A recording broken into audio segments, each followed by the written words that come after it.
এখন আপনাদের মাঝে শেয়ার করে নিব বাঁশপাতা শুটকির বাটা ভর্তার রেসিপি।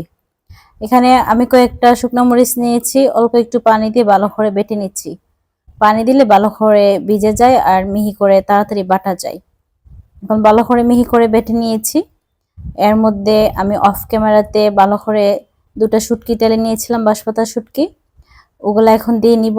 আধা চামচ পরিমাণে লবণ দিয়ে নিয়েছি। লবণটা আপনাদের টেস্ট অনুযায়ী কম বেশি করে নিতে পারবেন।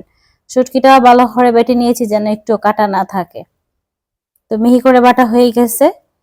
এ পর্যায়ে আমি দিয়ে নিব পেঁয়াজ কুচি, ধনিয়া পাতা কুচি। পেঁয়াজ আর ধনিয়া পাতা কুচিগুলো দিয়ে আলতোভাবে বেটে নিব।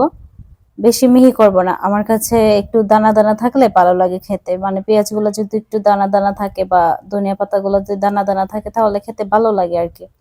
আর ভর্তা করা শেষে আমি পাটায় একটু গরম ভাত নিয়ে খেয়ে নিব, কারণ আজকে এত বেশি খিদা লাগতেছিল। কি বলবো, কারেন্টও নাই বাসার মধ্যে, তারপরে গ্যাস সিলিন্ডারও শেষ হয়ে গেছে। এই জন্য শুটকির ভর্তা দিয়ে আজকে দুপুরের খাবারটা খেয়ে নিয়েছিলাম। তো আমার ভিডিওতে বলা কথার মধ্যে ভুল ত্রুটি থাকলে এগুলা প্লিজ আপনারা সবাই ক্ষমা সুন্দর দৃষ্টিতে দেখে নেবেন।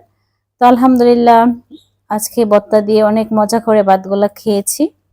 আর ভর্তাটা দেখতে আপনাদের কাছে কেমন লাগছে জানি না, তবে আমার কাছে খেতে অনেক বেশি ভালো লাগছিল।